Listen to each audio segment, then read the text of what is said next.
로마서는 사도 바울에 의해서 주후 57년경 고린도에서 쓰여졌습니다. 사도 바울은 사도가 되기 전에 예수님을 핍박하던 자였습니다. 그러나 그가 예수 그리스도를 만난 뒤에 그는 훌륭한 사도였고 또 교회 개척의 선교사였으며 복음을 전하는 전도자였습니다. 그는 태어날 때부터 유대에서 히브리인 중에 히브리인이라고 불려질 만큼 그런 유대 교회에 있어서는 그는 후회할 것이 없을 정도로 신앙인으로 잘 성장해 온 배경을 가지고 있습니다. 그래서 유대 나라에서도 얼마든지 그는 큰 목표를 꿈꾸고 이룰 수 있는 청년이었습니다. 또 그는 나면서부터 로마 시민권을 가지고 있었던 로마 시민이었습니다. 그 당시 세상으로 말하면 부러울 것이 없었습니다. 그 당시 세계는 크게는 헤브라이즘과 헬레니즘으로 양대 산맥을 이루던 시절이었습니다.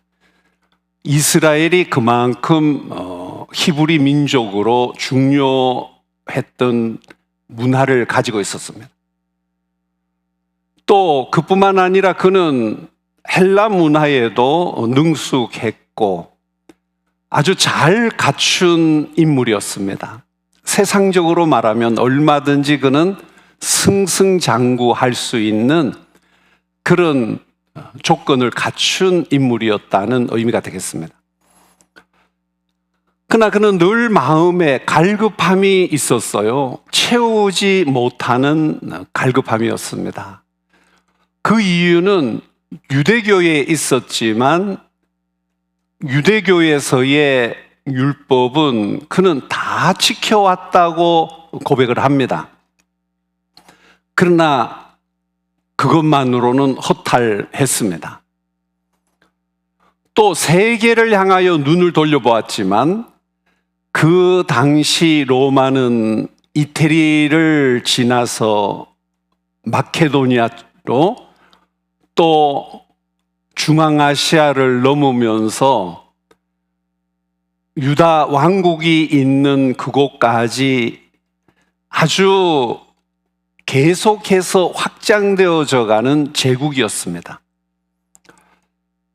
그가 만약에 세상의 눈을 돌려 세상으로 만족했다면 그는 승승장구해 갈 수 있는 지식과 또 갖춘 사회적인 신분 보장이 있었습니다. 또 환경이 주어졌습니다.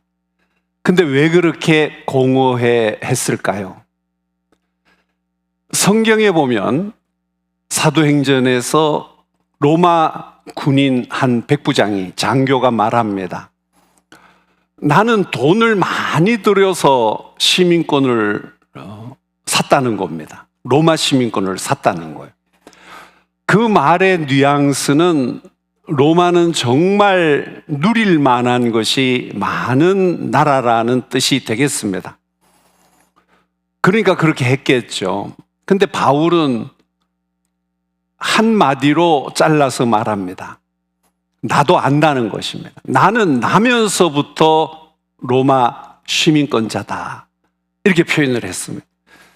시민권은 출생 시민권이 있고 기화 시민권이 있습니다.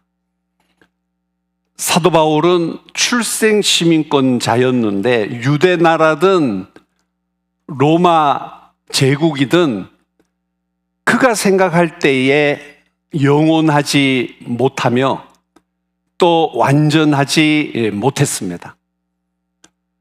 그가 구약 성경을 정통한 자로서 그가 성경에 의해서 찾고 있는 구약이 의미하는 나라가 있는데, 시대적 상황은 메시아가 오셨다라고 예수님을 따르는 무리들이 말하지만 아직 그는 마음이 닫혀 있었습니다. 그러면서 예수 그리스도를 핍박했습니다. 구약 성경의 잣대로 신약 시대 메시아가 오셨지만 알지 못했던 것입니다. 무지함에 사로잡혀 있었던 거죠. 그는 가치를 알지를 못했습니다. 오늘도 세상은 하나님의 나라의 가치를 제대로 알지 못합니다. 그렇기 때문에 가치를 모르는 자가 거기에 몰입할 리가 없듯이 세상은 점점 어두움으로 덮여져 가고 있는 오늘의 현실입니다. 그러나 오늘도 우리 주위에 많은 사람들은 진리를 찾아요. 무엇이 참된 진리며 바른 길일까? 근데 오늘의 세상은 어떠합니까? 오늘의 세상은 우리가 보면 무엇인가 옳다고 했던 주장이 옳지 않은 것으로 드러나는 경우가 있습니다. 또 옳지 않다고 생각했는데 옳은 것으로 드러나기도 합니다.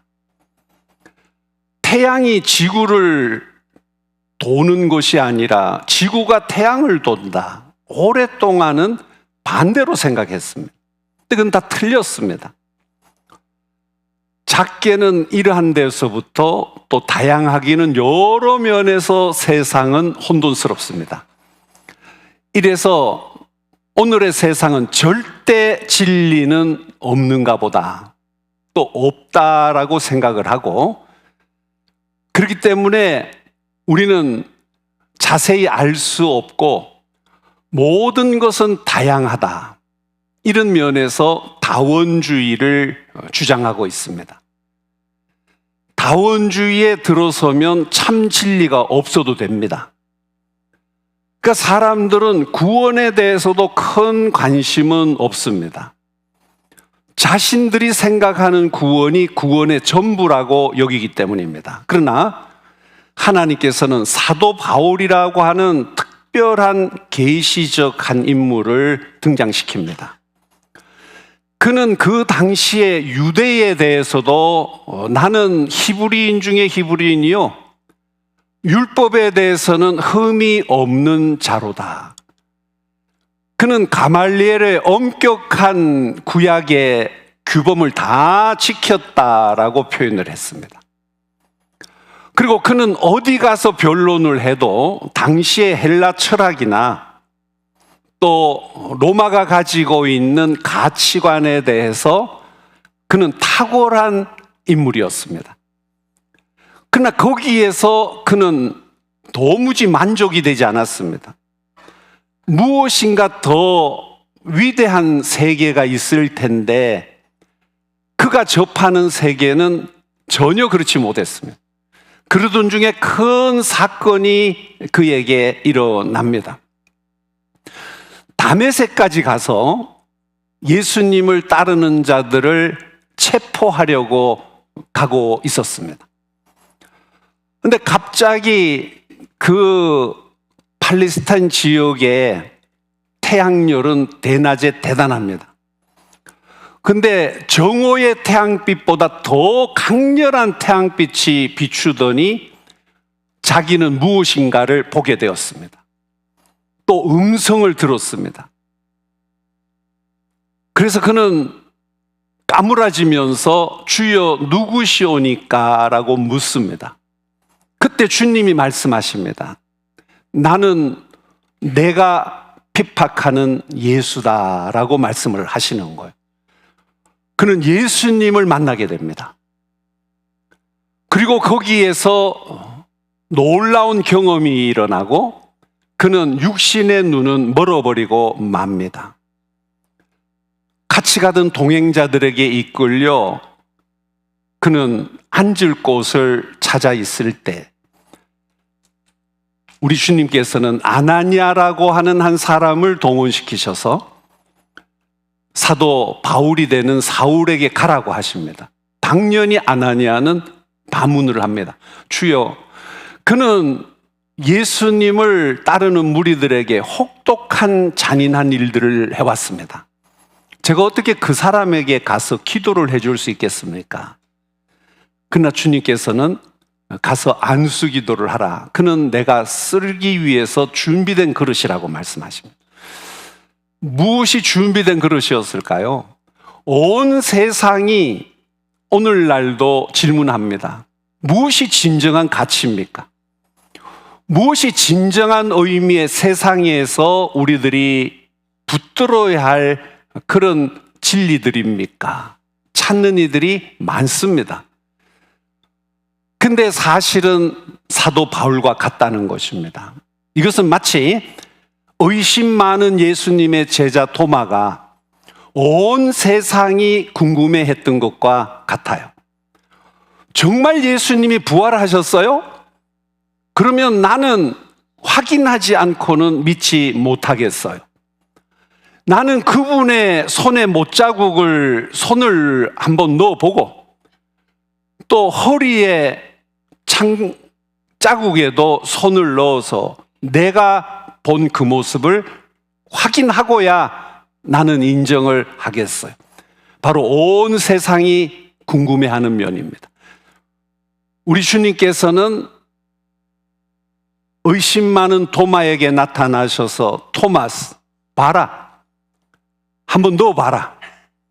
그러나 보고 믿는 자보다 보지 않고 믿는 자가 더 복이 있느니라고 순수히 의심 많은 토마의 의심에 확신을 심어 주셨습니다. 오늘도 온 세상이 다원주의 가운데 진리가 없다고 하는 때에 우리 주님께서는 사도 바울을 등장시키셔서 그렇게 찾았고 율법에 흠이 없게 완전한 삶을 산 자인데 채우지 못하는 그곳, 과연 바울이 채우고 싶어 했던 것은 무엇일까요? 우리는 많은 설명을 이 시간에 다 드릴 수도 없거니와 필요가 없습니다.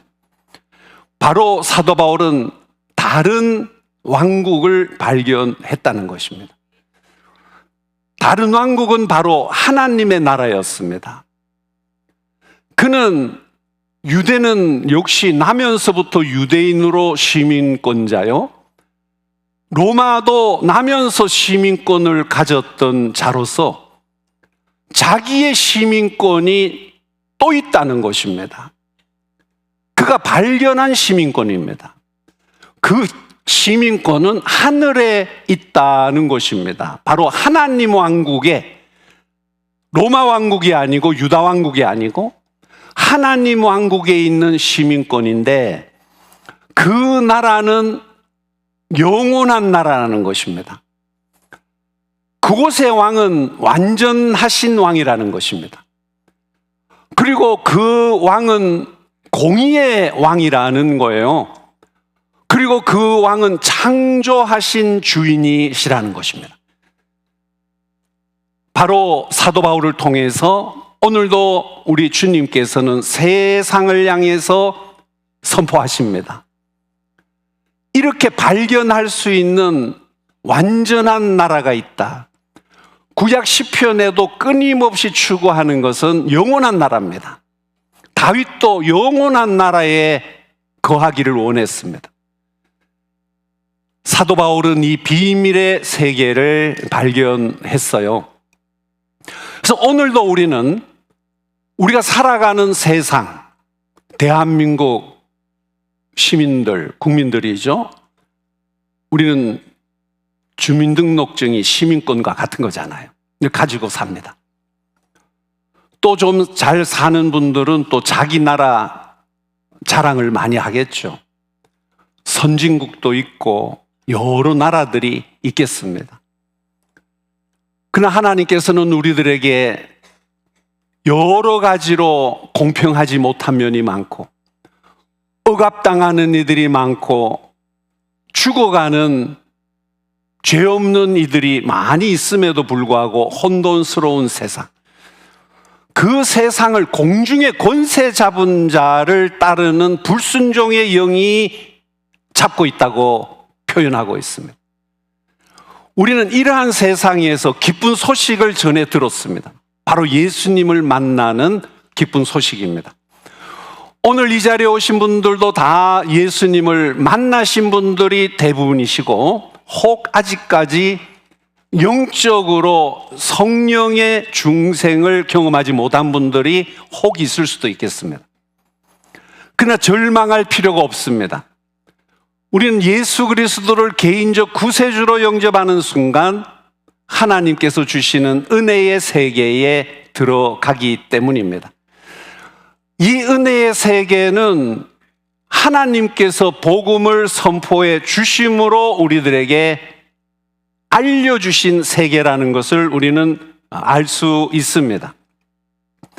그래서 하나님께서는 오늘도 이 참 진리를 가르쳐 주시고 진리의 구원의 길을 가르쳐 주시기 위해서 시대가 계속 해 아래 바뀌어져 가고 한 세대는 가고 한 세대가 또 오고 있지만 끊임없이 동일한 반복을 통해서 구원의 길을 선포해 주시고 계신다는 사실입니다.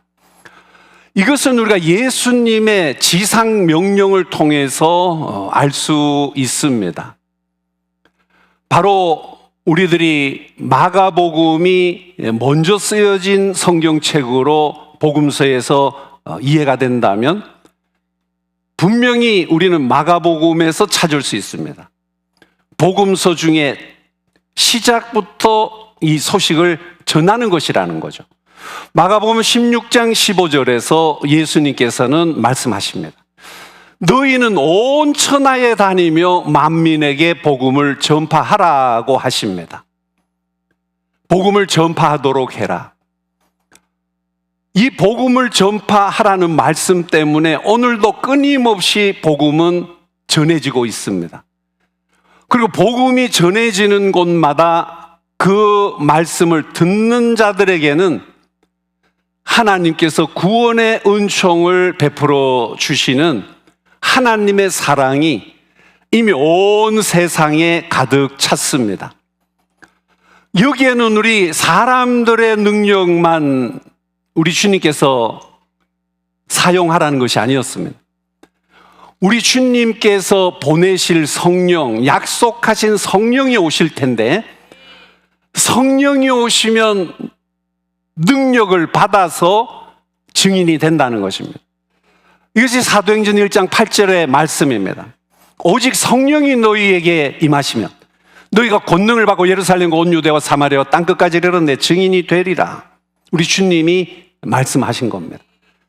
이래서 우리는 오늘도 혼돈스러운 세상으로 여겨지지만 성경은 끊임없이 빛을 비추고 있습니다. 그 길을 따라가면 우리는 온전한 인도를 받게 된다는 것입니다. 그러면 우리들이 어떻게 해서 이 온전한 인도를 받으며 살아갈 수 있겠습니까? 세상은 변화무쌍합니다. 또 신앙생활 좀 하다 보면 환경이 너무나도 많이 변합니다. 교회 나가지 못할 환경이 너무 많은 거예요. 시험 드는 일도 너무 많습니다. 가짜 뉴스들이지만 기독교를 폄하하고 우리를 혼돈시키려고 하는 거짓 뉴스가 남발되어져 있는 세상을 우리는 살아갑니다. 그러면 우리는 예수 그리스도를 경험하고 예수 그리스도를 우리의 구세주로 믿고 장차 오실 하나님 나라의 왕으로 믿는다면 어떻게 사도 바울과 같은 신앙으로 우리는 끝까지 신앙의 위대한 승리자들이 될 수 있을까요? 슬기로운 처녀들처럼 어떻게 우리는 신랑 되시는 예수님을 미련한 처녀들과 같지 않게 등불을 준비해서 다시 오실 주님을 맞이하기까지 나갈 수 있겠냐는 것입니다. 사도 바울은 여기에 대해서 분명하게 오늘 본문 말씀을 통해서 증거를 하고 있다는 사실입니다. 우리들이 간결하게 이해를 하면 되겠습니다. 첫 번째로 오늘 우리들에게 보여주시는 말씀은 우리는 하나님의 끊을 수 없는 사랑에 관계된 자들이라는 것입니다. 그 사랑과는 끊을 수가 없다는 것입니다. 어느 정도로 끊을 수 없습니까? 사도 바울은 죽음이 와도 끊을 수 없는 사랑이라고 표현을 합니다. 놀라운 사랑입니다. 어떤 환난이라도 핍박이라도 기근이라도 강도의 위험이라도 칼의 위험이라도 기근의 위험이라도 헐벗음 잠을 자지 못한 배고픔 온갖 것입니다. 끊을 수가 없느니라. 아니 어떤 사랑이기에 이렇게 끊을 수 없는 사랑, 실패할 수 없는 사랑, 무한한 사랑이라고 말할 수 있을까요? 그것은 바로 우리 하나님께서 선포를 하셨습니다. 하나님이 이 세상을 얼마나 사랑하셨는지 요한복음 3장 16절에서 선포된 말씀을 기록하고 있습니다. 하나님이 세상을 이처럼 사랑하사, 이처럼이 어떤 처럼입니까? 독생자 하나밖에 없는 아들인데 그는 독생자죠. 그러니까 하나 있는데 한 아들이다. 그래서 우리는 독생자라고 부릅니다. 독생자를 주셨으니 이는 그를 믿는 자마다 멸망하지 않고 영생을 얻게 하려 하심이라고 했습니다. 우리가 하나밖에 없는 아들을 줄 수 있겠습니까?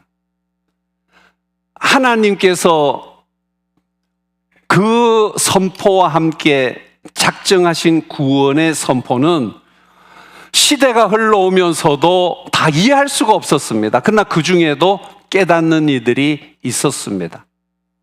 깨닫는 이들은 그들은 의심 없이 하나님의 사랑을 생각했던 것입니다. 그러면 이것이 뭐 우리의 어떤 영적 체험을 통해서만이 이루어질까요? 그렇지 않습니다. 요한 웨슬리는 영국에서 사역을 하다가 미국 개척 당시에 미국으로 건너가는 선교사 사역을 잠시 하게 됩니다.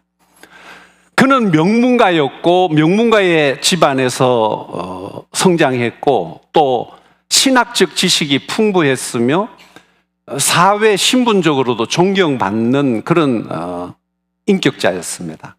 그러다가 성직자 목사가 되어졌습니다. 그러나 그는 미국 사역에서 만족을 얻지 못합니다. 왠지 모르게 가슴이 답답하고 그는 모든 형식은 다 갖추어 사역하는데 뜨거움이 없습니다. 감사가 없고 집중이 되지 않습니다.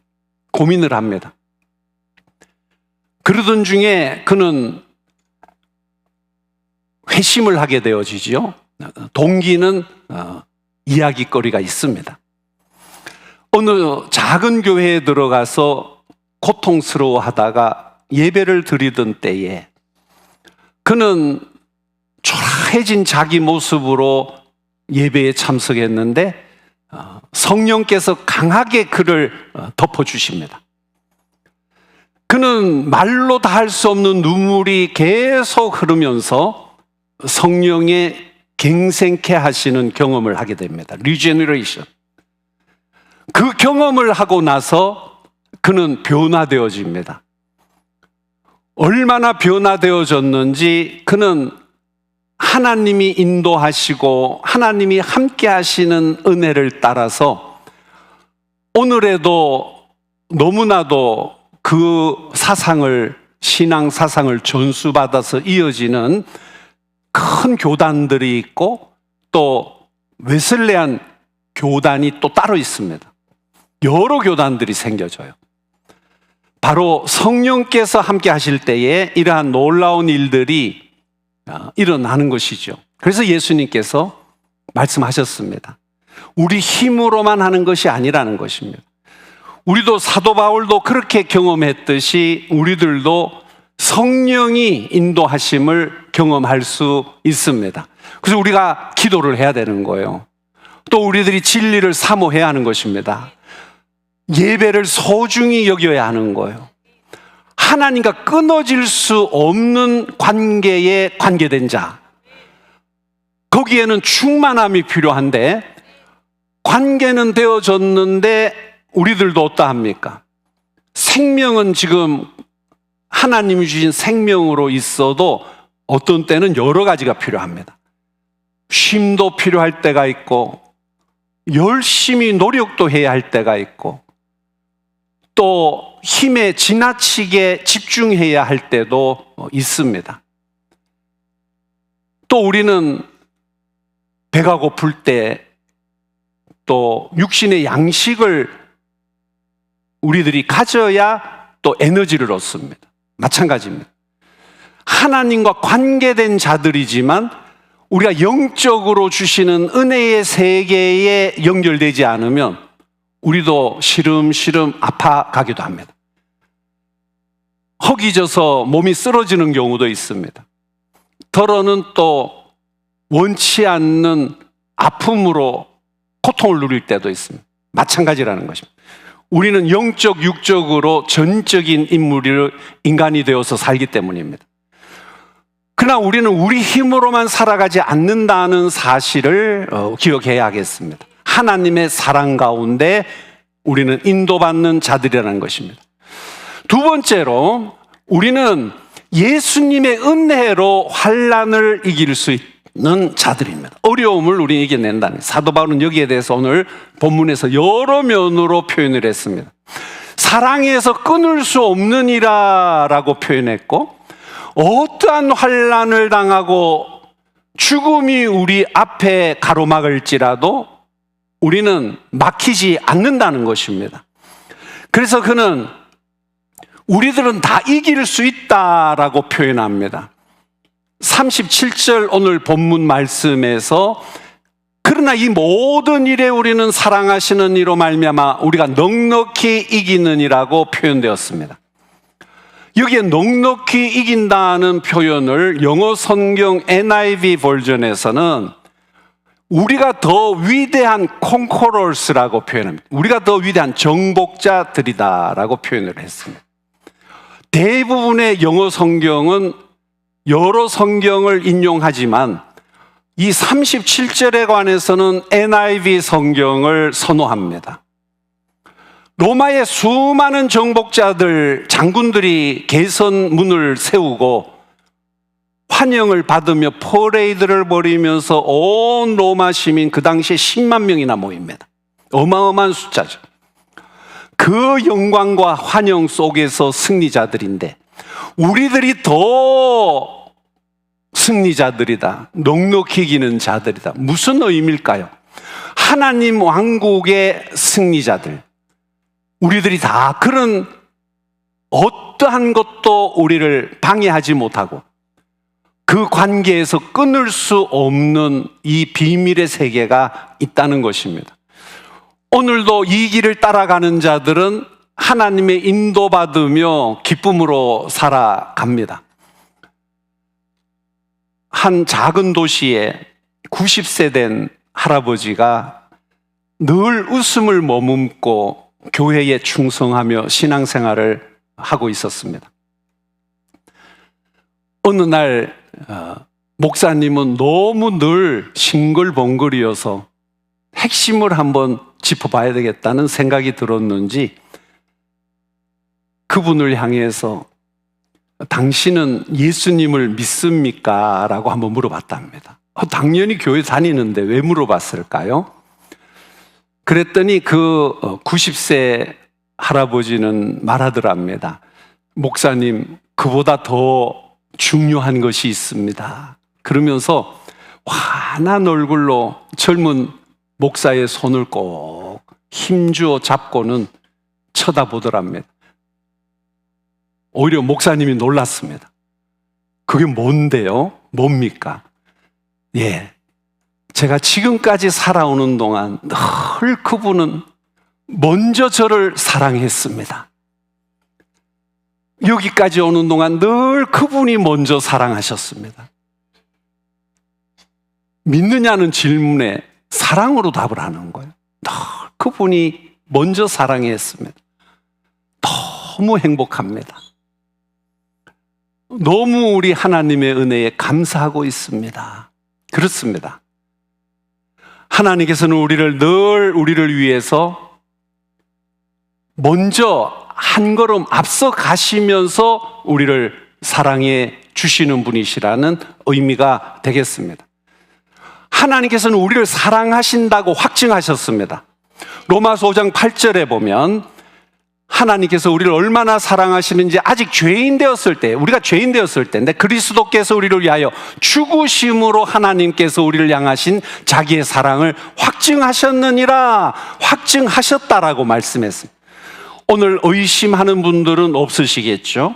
하나님은 우리를 사랑으로 늘 덮고 가시기 때문에 우리는 끊어질 수가 없는 것입니다.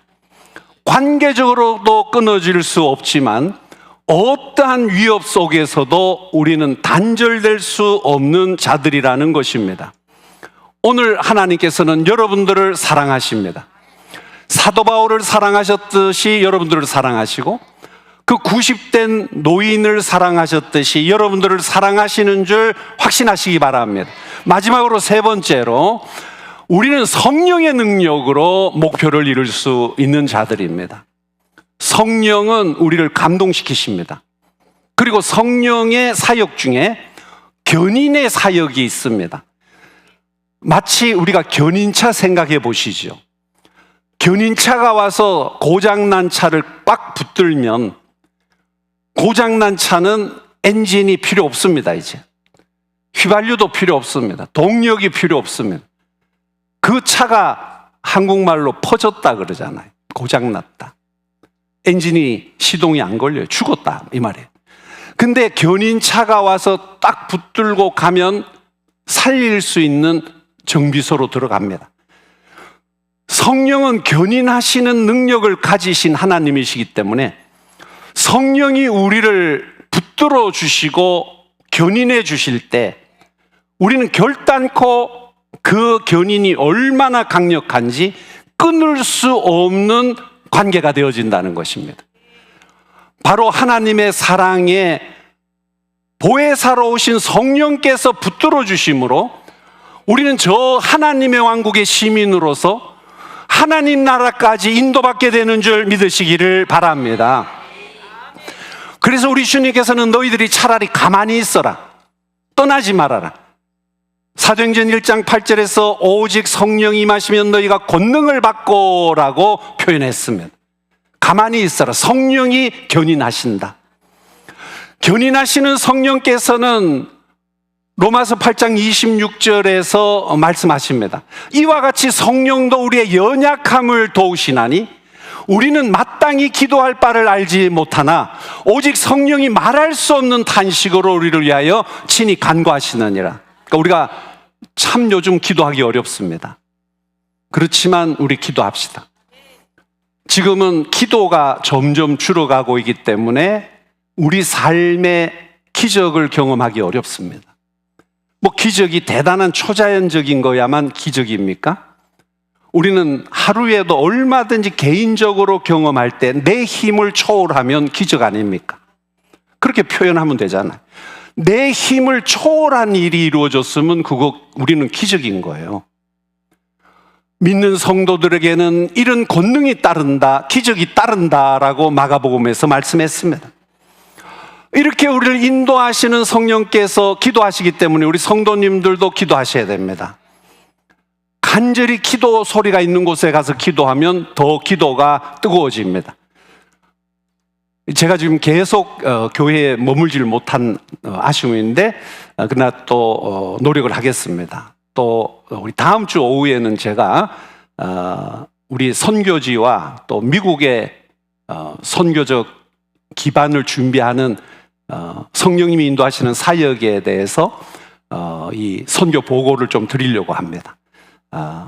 기적적으로 역사하시는 거예요. 참 놀라우신 하나님이십니다. 오늘도 놀라운 역사를 이루시는 분이시요, 기도는 역시 어렵지만 기도함으로 따라가는 그 길은 성령이 능력으로 도우신다는 것을 경험하게 되어집니다. 우리 성도님들도 이 사실을 기억해야 합니다. 그래서 우리는 얼마든지 도우시는 성령님이 계시기 때문에 우리는 나아갈 수 있습니다. 성령님께서는 이렇게 견인하게 하시는 분이시요, 견인해 주시는 분이십니다. 또 성령님은 우리들이 인내할 수 있도록 붙들어 주십니다. 우리는 성령께서 우리를 인내하게 하시는 놀라운 역사 속에 붙들린 자들입니다. 한 왕이 될 왕자가 한 아가씨를 사랑했다고 합니다. 그러나 아직까지 그는 갈 길도 멀고 해야 할 일이 많아서 그저 조금 참 그분이 좋은 분이다라고 느낄 정도만 알았는데 약속을 하더랍니다. 내가 다시 오겠소. 내가 다시 올 때는 왕이 되어 돌아올 것이요.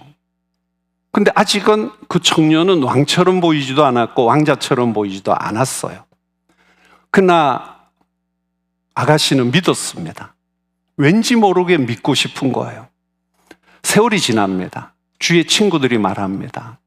늘 나의 님이 언제 오실까 기다리고 있는데 표현하기도 어려워요. 조금 세월이 가니까 이제 주위에서 눈치를 채고 누구를 기다리는 거냐는 거죠. 소개를 시켜줘도 마다하고 누구를 기다리는 거예요. 나중에 알고 보니까 왕자가 돌아올 거라는 거예요. 왕이 되올 거라는 거예요. 주위에서는 허탄하다고 말합니다. 위로하겠다고 온 친구들이 변해서 뭐라고 말합니까?